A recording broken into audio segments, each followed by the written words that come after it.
Organisé pour la première fois des vœux communs de l'Office public HLM de Gennevilliers, donc avec Marc Ourson, et la ville de Gennevilliers, on l'avait fait en direction des entreprises et des institutions. Avec Marc Ourson, président de l'Office, et Anne-Laure Pérez, première adjointe, et toute l'équipe municipale, nous avons voulu marquer ainsi en direction des institutions notre volonté commune de ne céder en rien et à qui que ce soit, de notre volonté de développer notre ville, de l'embellir sans exclure personne, d'en faire une ville belle, rebelle, moderne et populaire, comme aime dire Jacques Bourgoin, au cœur du Grand Paris. Une ville dans laquelle nos enfants et petits-enfants pourront continuer d'y habiter parce qu'il y aura toujours suffisamment de logements sociaux de qualité. Gennevilliers est une ville accueillante et généreuse. Nous disons bienvenue à toutes celles et ceux qui ne peuvent pas, à cause de la spéculation immobilière, acheter dans les villes voisines et qui achètent à Gennevilliers pour offrir à leur famille un foyer de vie le mieux adapté possible. Anciens comme nouveaux habitants, nous sommes toutes et tous des Gennevillois. Nous faisons toutes et tous partie du monde du travail et de la création. Ce monde du travail et de la création qui est de plus en plus chassé de la petite couronne parisienne, raison pour laquelle, avec Elsa Faucillon, conseillère départementale, et Gabriel Lassou, qui est aussi au département, nous nous battons pour que toutes les villes de notre département construisent des logements sociaux. Nous poursuivons ainsi l'engagement des équipes municipales précédentes qui ont lutté contre la spéculation immobilière, ont embelli notre ville, créé les structures culturelles, sportives, éducatives, un maillage de coulées vertes et de parcs dans un cadre urbain agréable pour que ce soit des populations de salariés qui en profitent. C'est aussi pourquoi nous sommes solidaires de toutes celles et de tous ceux qui luttent pour le mieux vivre et pour l'emploi, et je salue la présence parmi nous de salariés de Cal Express qui ont fait grève pendant plusieurs mois pour leur salaire.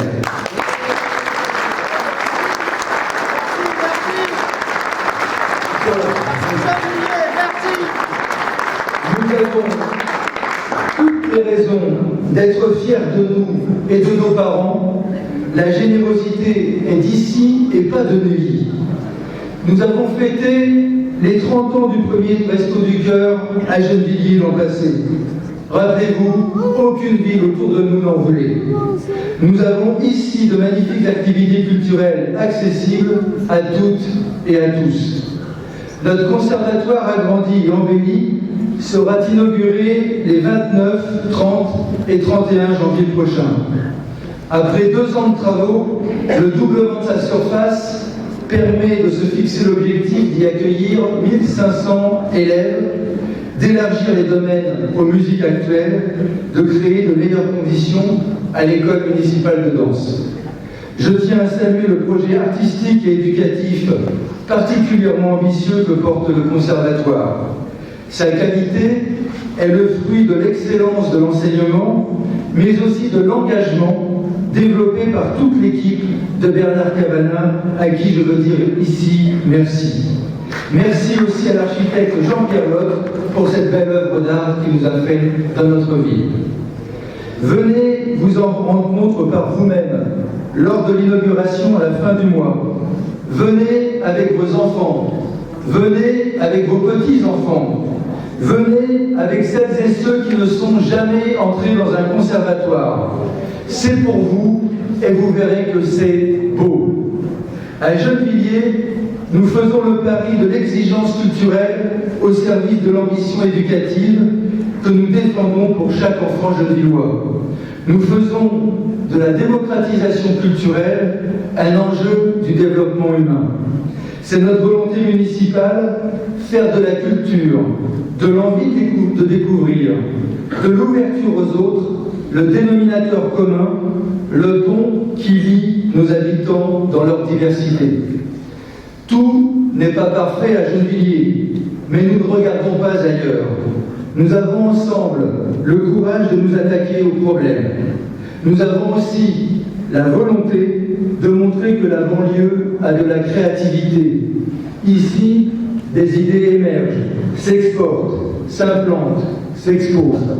Cela s'exprime aussi par les artistes vivant ou travaillant dans notre ville, par le monde associatif, les enseignants dans les écoles ou par les activités socio-éducatives. Je pense particulièrement à la réussite d'étapes dans l'activité périscolaire. Cette expérimentation dans notre ville est unique en France et ce sont nos enfants qui en bénéficient. Ce bouillonnement associatif, citoyen et culturel trouvera un nouveau prolongement au printemps prochain avec la tenue de l'édition 2016 du Carnaval le samedi 28 mai. Réservez bien cette date, samedi 28 mai, dans vos agendas et participez à l'événement. Il sera placé sous le double signe de la musique et du Front populaire.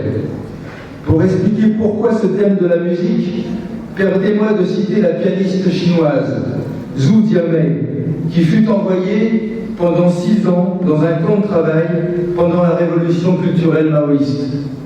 Ce qui compte, c'est cette personne-là qui n'est pas musicienne et que ce soir, peut-être, je vais réussir à toucher, à qui je vais faire entrevoir une partie de son humanité, de notre humanité, que jusqu'ici elle ignorait, peut-être, et qui la conduira, qui sait, elle aussi à dire non lorsqu'elle comprendra que l'essentiel est en jeu. Et le Front populaire, parce que c'est son 80e anniversaire, et qu'il est d'actualité malheureusement de retrouver une telle dynamique au regard des 3 crises que nous connaissons comme en 1936. Une crise économique, une crise fasciste et autoritaire en Europe, une crise politique dans laquelle se trouve la gauche française. Alors si le thème est sérieux, notre carnaval le 28 mai prochain sera festif, joyeux, démonstratif et rassembleur. Nous serons plusieurs milliers à défiler dans les rues de Gennevilliers dans la joie et la bonne humeur. Et nous aurons besoin de cette bonne humeur pour agir en 2016. Depuis le 1er janvier, beaucoup de choses changent pour notre ville, notre commune.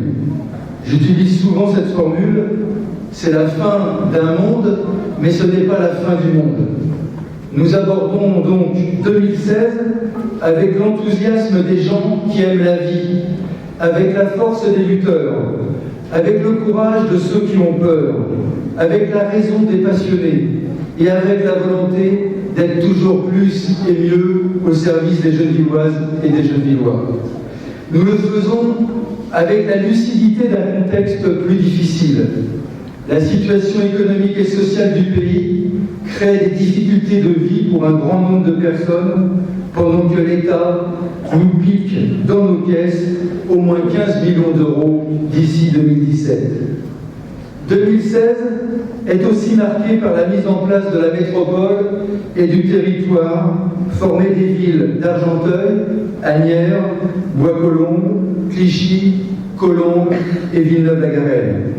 Au sein de ces instances, nous ferons entendre la voix différente de Gennevilliers. Après avoir imposé aux 13 maires de la boucle nord des Hauts-de-Seine un périmètre de territoire qui n'est pas celui sur lequel nous avions travaillé, le Premier ministre refuse d'entendre notre demande qu'Argenteuil entre dans le nouveau territoire avec le moins de dégâts possible pour nous. Avec les 6 autres maires, nous avons donc décidé de contrer cette décision de l'État en renvoyant dès que possible les compétences et les salariés sur Argenteuil. Nous le ferons pour défendre les intérêts des habitants de nos civils. À travers cette façon autoritaire de l'État et des députés de la majorité, je crains qu'une cohérence émerge. La commune dérange, la commune doit disparaître. Ce n'est jamais dit, mais tout y conduit quand on regarde bien les choses. Il est vrai que la commune, même si on doit encore en améliorer la vie démocratique et les possibilités démocratiques, la commune est un lieu de pouvoir de proximité, l'endroit où les citoyens peuvent peser, compter, décider, faire pression sur les élus. Un lieu où le poids de la technocratie est moins fort que celui du sens du service public et du bien commun. Éloigner les citoyens des lieux de décision est une attitude dangereuse à l'heure où les citoyens ne supportent plus de se voir imposer des réformes dont ils ne le veulent pas. C'est dangereux quand les citoyens souffrent de ne pas se sentir écoutés. Dans ce contexte sombre, certains de nos compatriotes font le choix d'idées et de forces politiques dangereuses. Je le dis solennellement, on ne combat pas le Front National en allant sur son terrain de haine, de division et d'exclusion. On ne combat pas l'extrême droite en reprenant ses idées, comme par exemple la déchéance de nationalité. Cette mesure qui n'ajouterait rien à la lutte contre le terrorisme, mais qui dit symboliquement et très fortement à une partie des Français qu'ils ne sont pas totalement français. C'est inacceptable et dangereux pour l'avenir. On combat l'extrême droite en développant des idées généreuses, en ayant des actes qui replacent l'être humain au centre des préoccupations, en respectant les personnes. On combat l'extrême droite en respectant ses engagements, en développant une politique sociale, en rassemblant le peuple dans sa diversité. Et il faut aussi avoir confiance dans la jeunesse, car la jeunesse de notre ville est notre espoir de poursuivre les combats pour l'égalité, la dignité et la fierté d'être issu d'un milieu populaire solidaire. C'est ici qu'on trouve les pépites qui peuvent faire la fierté de la France, qui, grâce aux jeunes artistes, aux jeunes sportifs, aux jeunes qui s'engagent dans l'économie sociale et solidaire, grâce aux jeunes qui sont heureux d'être simplement des citoyens qui tendent la main aux autres. C'est le sens de l'action municipale. Elle agit à son échelle avec esprit de responsabilité pour aider les gens à concrétiser leurs aspirations au bien vivre ensemble.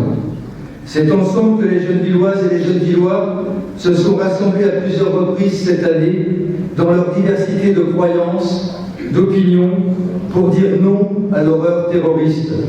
C'est ensemble que nous avons affirmé notre refus des amalgames, notre refus de la recherche de boucs émissaires, notre refus de la division entre croyants et non-croyants, entre personnes d'origines différentes.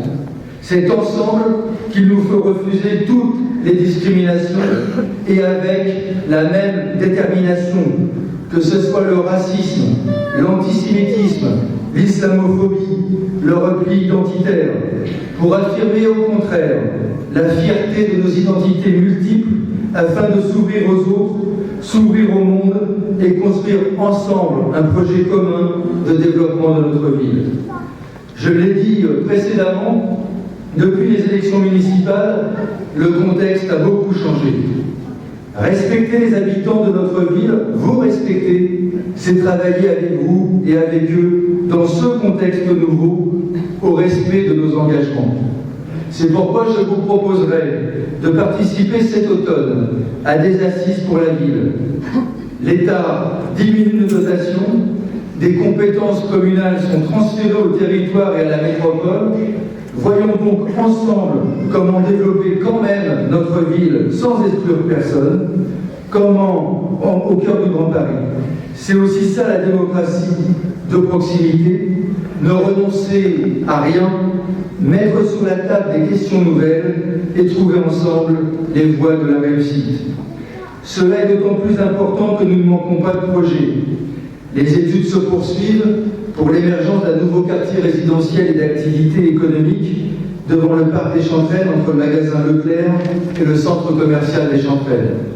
Les travaux vont s'engager pour la construction du centre-ville avec 50% de logements sociaux et 50% de logements en accession à la propriété et plus particulièrement l'implantation de nouveaux commerces de proximité.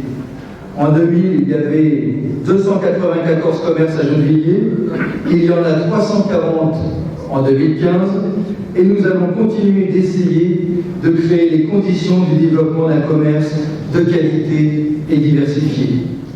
Nous agissons aussi en lien avec l'Office HLM pour que dans le cadre de la rénovation urbaine de l'État, nous puissions engager la rénovation des 5 tours de la rue des Agnettes et des bâtiments L'Amour à la fin 2016, début 2017.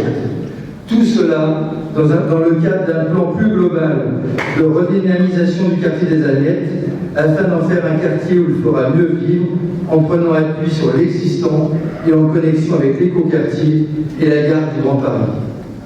Dès l'hiver 2016, la ville passera aussi aux énergies renouvelables pour approvisionner en eau chaude et en chauffage les logements et bâtiments publics grâce à la mise en service d'une chaufferie biomasse dont la construction a démarré rue des Cailloux.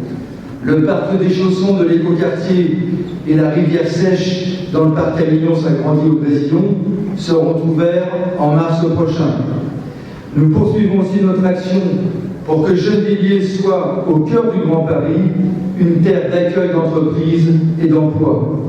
C'est pourquoi nous ne voulons pas dépasser les 50 000 habitants pour que le reste de notre territoire soit utilisé pour accueillir des entreprises industrielles innovantes, améliorer nos infrastructures pour les petites et moyennes entreprises et développer l'économie sociale et solidaire. L'enfance n'est pas oubliée, car nous préparons un plan pluriannuel d'amélioration des centres de loisirs maternels, nous poursuivons la rénovation des crèches et nous créons un nouveau service public de garde le matin pour les enfants d'école élémentaire.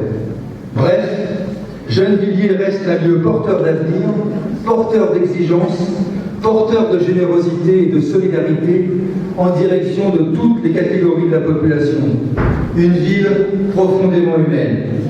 Nous ne pouvons faire tout cela que grâce à vous, Gennevilloises et Gennevillois, grâce à votre soutien, à votre implication, à nos actions communes, et je veux vous en remercier.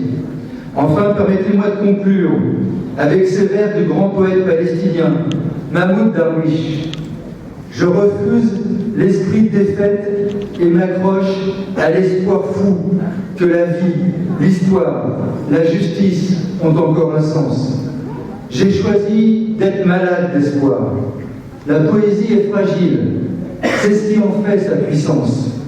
Si elle tentait d'affronter les tanks, elle serait écrasée. La poésie a la fragilité de l'herbe. L'herbe paraît si vulnérable, mais il suffit d'un peu d'eau et d'un rayon de soleil pour qu'elle repousse. Je souhaite donc qu'en 2016, il y ait comme en Normandie, un peu d'eau et des rayons de soleil. Avec l'ensemble de l'équipe municipale, je vous souhaite, pour vous-même, pour tous ceux que vous aimez, dans vos actions, tous nos vœux de bonheur, de réussite. Bonne année à vous tous.